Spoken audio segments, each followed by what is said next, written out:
Today we're going to talk about 3 different supplements, here they are right here, that are going to help you with pain. I get this question a lot. What supplements should I take if I'm experiencing pain, whether it be chronic pain or whether it be more acute pain? So I want to cover the 3 that have the most research behind them. And before I get into them and the dosages and all that type of stuff, I want to cover this. If we look at pain, the root cause of all pain, whatever tissue's injured, is inflammation. Okay, that is the root cause of pain. If we look at arthritis, okay, arth means joint, itis is inflammation of. Tendinitis, tendon, obviously, itis means inflammation of.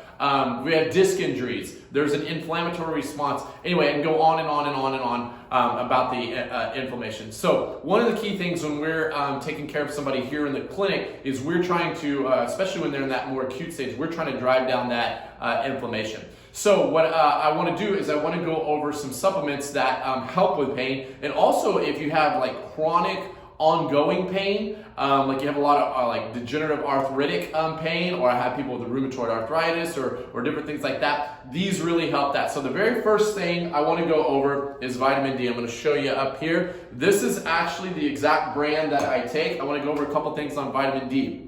Number one, like 70% of Americans are deficient in vitamin D, all right? Now, when you look at your lab work, if you had lab work done, the normal for most labs is 30 to 100, okay, when you look at that. If you're at 32, frankly, you're not in the normal range, okay? Really where you should be is at least above 50, ideally above 55, okay? But optimally, you want to be up in the 70s or 80s. So a lot of people get their blood work back, it's at a 35, a 38, something like that. That's not at a sufficient level, frankly. All right, you really need to have that higher. Also, those that have a 55 or higher, I don't want to say it on this video because who knows, it might get flagged or something, but the big virus that is going around, those have like 25% less hospitalization when you look around the world at vitamin D levels and what's happened with the big Rona. All right, so just another added bonus. But for pain, the reason why vitamin D is so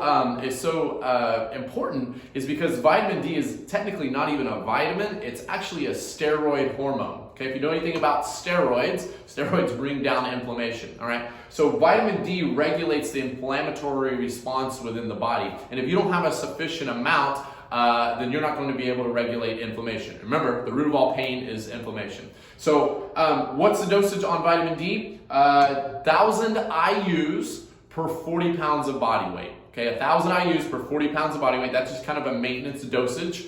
So if you've got a 200-pound individual, they take 5,000 IUs. Most people for a maintenance dosage, they don't really need to take more than 5,000 IUs. However, if you're using it therapeutically, you typically want to double that. Or if your numbers are, I would say, below 55, you would double that amount, okay? So in this scenario, instead of 5,000, that individual would take 10,000 IUs a day. That's exactly what this one is. This is technically, I just know there's so many benefits to vitamin D. It's like one of the cheapest supplements, biggest bang for your buck. This has 120 capsules in it. So it lasts me 4 months. It's literally like the size of a pea. It costs a whopping like 11.6 pence a day. I mean, there's not a bigger bang for your buck. So we'll put the links on here where you can get the exact stuff off like Amazon. But vitamin D, I would certainly say for pain.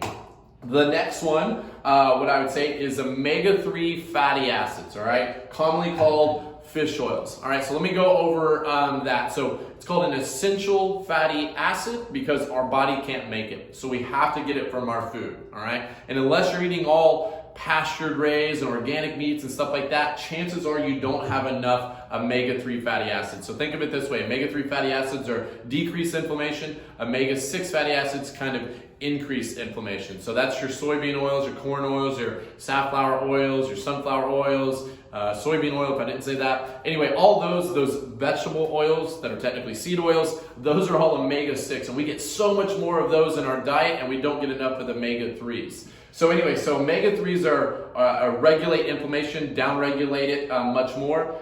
So the thing I always tell patients, if you're taking a fish oil, do this, all right? But actually bite into the capsule. Okay, if it tastes fishy, I know it sounds gross, but if it tastes fishy, that oil is rancid. all right? And sadly, a lot of them are the way that they're manufactured, they are exactly that, they're rancid oils. And just like you would not consume any other rancid oil, you would never want to consume a quote fish oil that is rancid. So that's the easiest way to do it. The brand that I personally take, again, this is the exact one that I take, the one that we've carried in the clinics for years. It's called Innate Choice. It's a very high quality one. You can get, it also has vitamin A and vitamin D, which helps with the absorption of the omega-3 as well. So that's why I always recommend this one. That's why we carry it here in the clinic. So if you get this one, it's 1 capsule per 40 pounds of body weight as a maintenance dosage. If you really have an acute inflammatory response, you can double that. If you are taking a blood thinner, I would encourage you not to double it because it does thin out the blood. So that's why you see a lot of research with promoting heart health, brain health. Literally every cell, the trillions of cells in your body, literally has to have omega-3 fatty acids in it. So again, essential fatty acid, the majority of Americans are deficient in it. So vitamin D and the omega-3 fatty acids. And then right here, it's called CuraMed. So this is one that I actually learned about from patients, this particular brand. So turmeric, the active ingredient in turmeric, a lot of people have heard that for like pain and just overall health and whatnot. The active ingredient, the anti-inflammatory ingredient is called curcumin. All right, so what this company has done is they've actually concentrated the curcumin, so it's called CuraMed. I'll put it up there on the screen, hopefully you can see that. But anyway, it's Terry Natural CuraMed, 750 milligrams. So they've taken that curcumin, they've concentrated it down, and then they've basically processed it in a way where it's much more absorbable. So I have learned from patients about that. Several patients have told me how much it had helped, like their arthritic pains and joints and stuff like that. And I know that one of the root causes across all chronic diseases, which by the way is the largest contributor to healthcare costs. Anyway, one of the largest common denominators for chronic diseases is inflammation. All right, so again, we're talking about pain, we're talking about inflammation, chronic diseases. So I started incorporating this. I take one of these a day. Same thing. This one's a little bit more expensive. It's like 85 bucks on Amazon, 87 bucks, something like that. So, but it has 120 soft gels in it. So one a day, same thing, lasts 4 months there. So even though it's 80 something bucks, it's going to last quite a long time for you. So it's going to come out to less than $1 a day. So anyway, so those are the 3 supplements: vitamin D, all right, omega-3 fatty acids, and a concentrated curcumin. Those 3 things in the research have the most research formed. Literally 3%, multiple studies, 3% of patients got lowered and or eliminated their pain meds when they got on proper amounts of vitamin D. Same thing with the omega-3 fatty acids. It was something like 79%. I don't remember, it's been a while. But same thing, when you get sufficient amounts of omega-3 fatty acids, decreases that inflammation, subsequently decrease that pain. And then the curcumin, a lot of people know about that with the turmeric and the benefits. So those 3 things all across the world have been researched the most. And so those would be the 3 things that I'd recommend if you're dealing with pain. All right, those don't take care of it. You can always reach out. Sometimes you need additional work from some of the things that we do in our clinic. So feel free to reach out to us if you need additional help. But anyway, hopefully this was useful, and I hope you have a wonderful day. Take care.